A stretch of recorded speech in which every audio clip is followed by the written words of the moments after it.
Ladies and gentlemen, it is time once again for your Friday edition of Solo Dangerous Ideas presented by Roulette Productions, which is not just a wonderful YouTube channel that is on the rise, but also a great website that has been around for a little bit of time, and thus it's chock full of great fan-based articles in the archive. Check it out. There's a link down below. Not like within the video embedded link, but down below the video itself in the description. I know a lot of people do that down below gag and it pops up in the video. Nope. We already have the pre-built in links there. So, what are we going to talk about today that hopefully will not take an hour? Well, simply put, we're going to talk about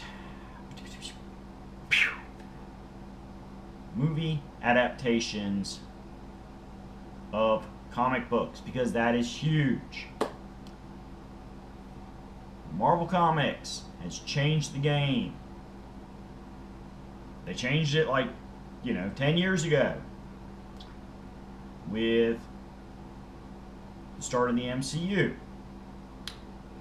And with Endgame having come and gone and everybody's seen it, I'll talk about this re-release with extra cutscenes just to, I don't know, set some kind of money record or whatever. I don't care.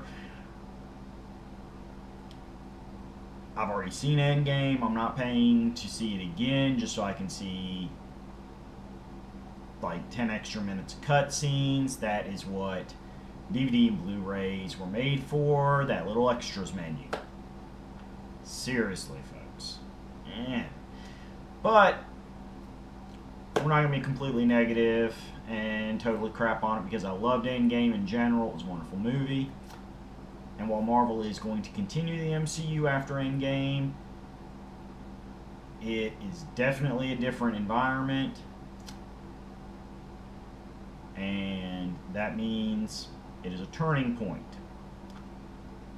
Spider-Man Far From Home is upon us, and I'm expecting good things out of it based on the trailer and how much I loved Spider-Man Homecoming. The thing is, it's what comes after that. And while Marvel has done a lot of great work so far with adapting their characters to the movie format, I feel like it's always been a balancing act.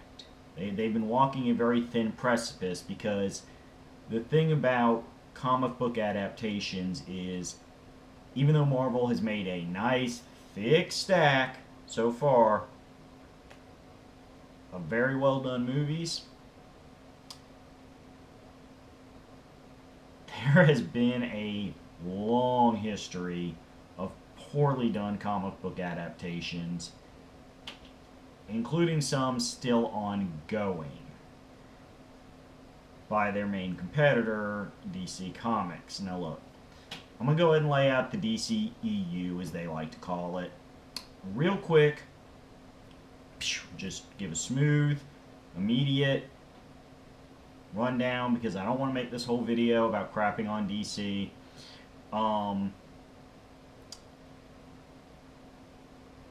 of Steel had some problems, but in all honesty, I feel like it tells a really good story. I think the problem was, more than anything, that pop culture as a whole and society in general has a specific image of Superman and a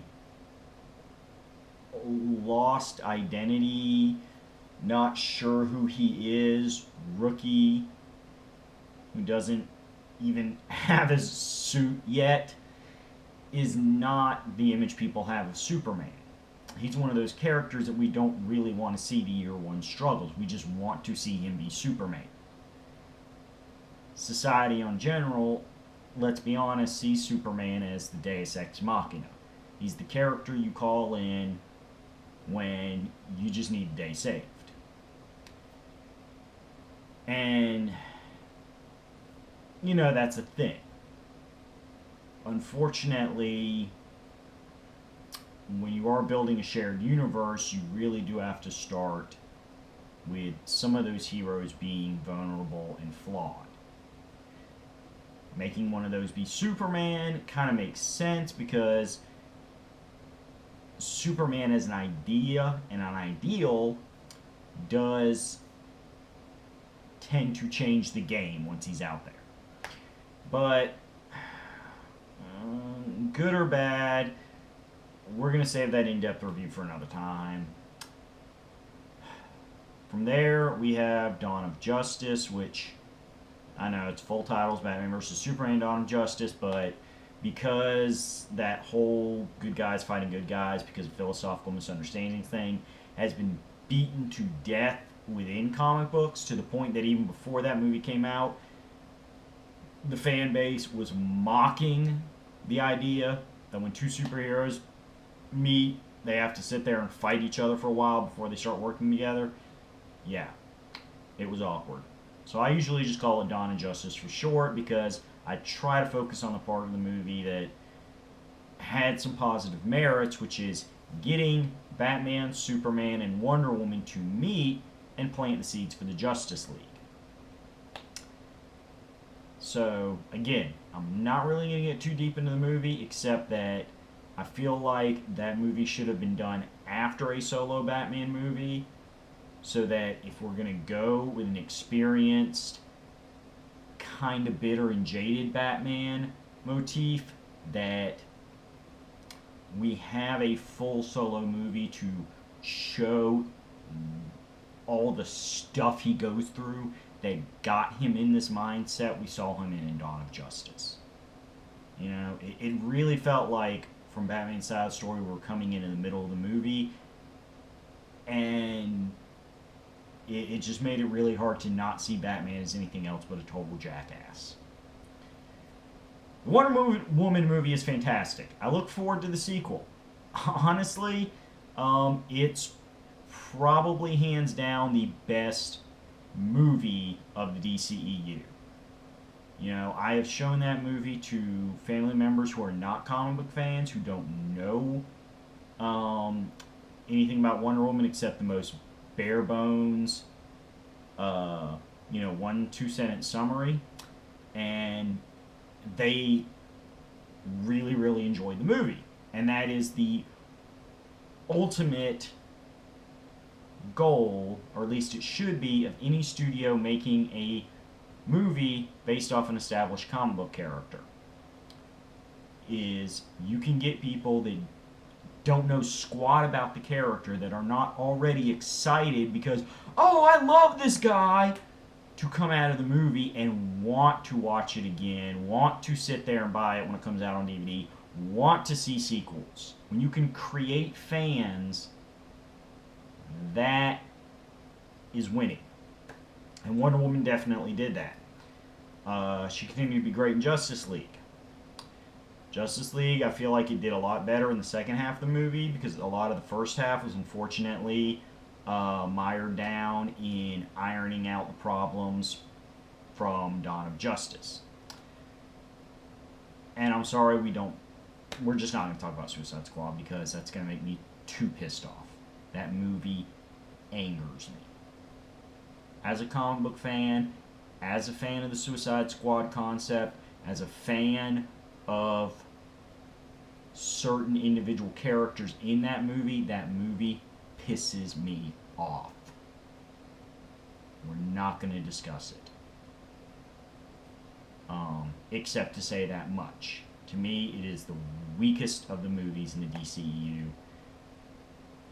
And it just... moving on. But Marvel and DC aren't the only two comic book companies in the world, and various other movies have been made based off comic books, and as I said, it is a long history of crap. Batman himself has had some ups and downs. The two Tim Burton Batman movies are very well done. There is certainly a lot of liberties being taken with the material, but it works because there is a sense of internal consistency. In that that Batman makes sense for that version of Gotham. And they both make sense for that version of Joker. And in the second movie, Penguin and Catwoman. None of these characters feel like they're not part of a very well put together jigsaw puzzle.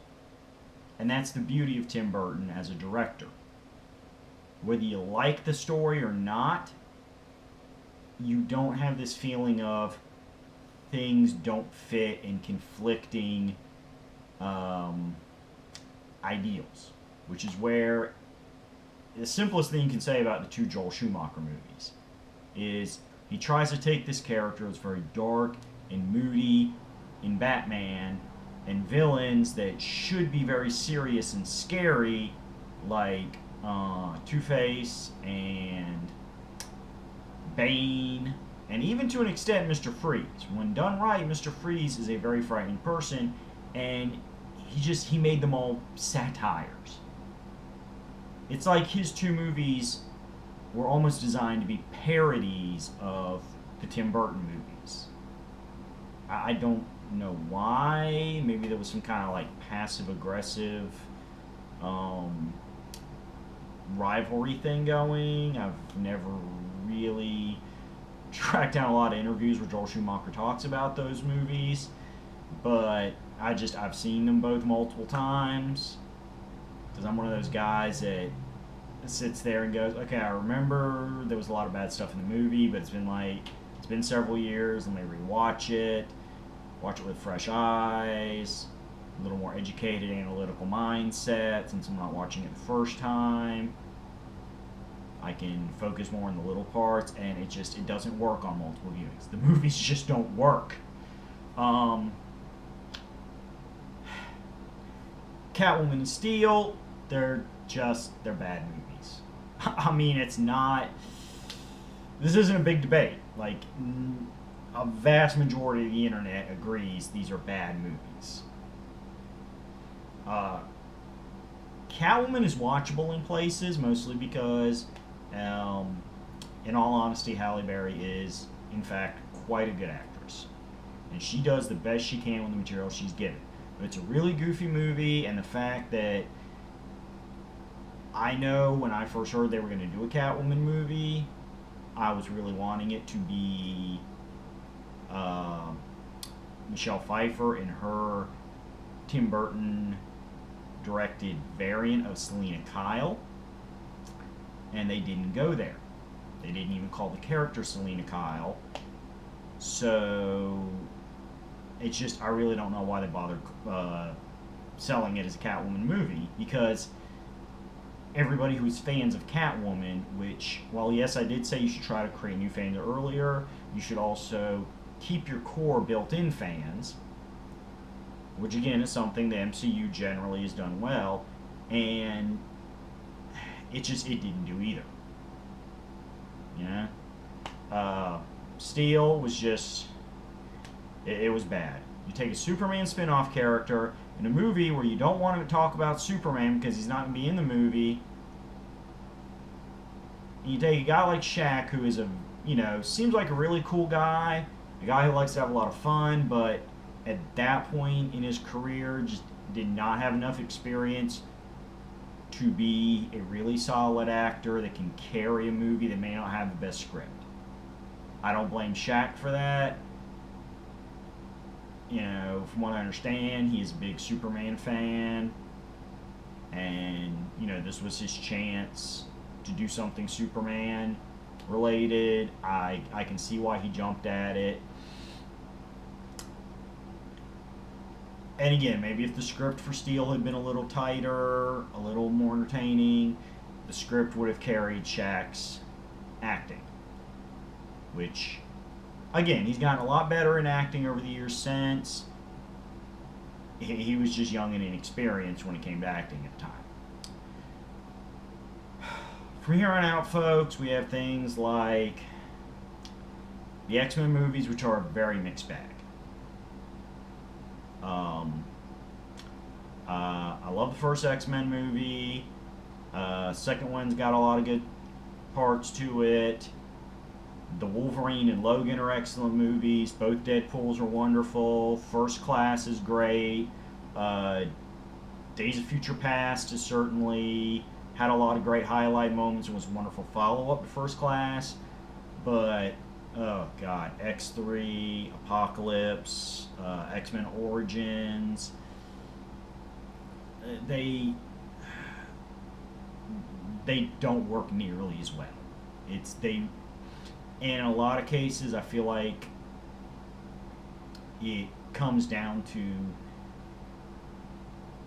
they lost the balance of how to appeal to fans with that were already fans of Wolverine, the X-Men fans you created with the movies, and still draw in potential new audience. I will say, the one thing I can say about Origins Wolverine that I feel like a lot of people don't focus on because there's so much other wrong things in the movie is that, in my opinion, that portrayal of Sabretooth by Liv Schreiber is the most interesting Sabretooth to me I have seen in any film. I feel like Sabretooth was the runaway, unintended star of that movie. He stole all the scenes he was in. And props to Liv for pulling that off. Making the most of the script he was given, which, again, his parts were not, were very well done. He had very clear motivations for what he did. It was nicely wicked.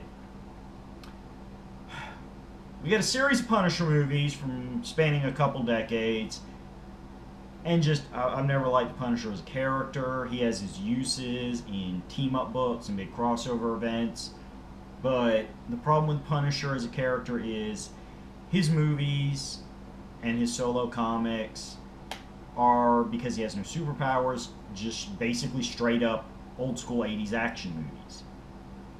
And that's fine in and of itself. I love me some old school 80s action movies. But there's already so many ones done so much better. And the Punisher films are held down from the fact that they can't go full-blown Expendables because they're trying to make it feel like a superhero movie when there's nobody with superpowers in the movie. So, real quick, we're going to wrap this up because I am trying to basically stick to the modern era. Certainly, stuff done in the 80s and 70s, I'm going to give a pass on because a lot of those I have not seen recently, and I do want to review stuff that is relatively fresh in my mind. The last big elephant in the room, and that is Fantastic Four. Oh wait, so hold on. Before I get into let me do Fantastic Four first. Because I kind of promised other companies had done other stuff, and I didn't touch on them too hard. I'm going to go ahead and do them as the wrap-up. And Fantastic Four, look, they are a hard concept as a comic. There's a reason that the book went on hiatus for a couple years recently. And there's a reason that not everybody that writes Fantastic Four has written really great stories with them, even though they're talented writers. Fantastic Four is a very hard concept to get just right. They are more adventurers than they are superheroes. And the fact that more than any other superhero team, they really are a family and have that family dynamic can be hard to balance and translate within a superhero film. I like the Fantastic Four movie. I feel like Rise of the Silver Surfer did a lot of interesting things. Making Galactus this hive mind swarm thing was really odd, but it worked for that movie. I think those two movies get a lot of flack because they came out at a time where other superhero movies were coming out that were better. But in my humble opinion, they are not bad movies. They do as good a job as I feel anybody's ever going to do bringing a odd concept like Fantastic Four to the big screen, and that recent reboot they tried to do that was just a absolute wipeout, bad idea bomb certainly proves that you can make a lot worse movie with these characters.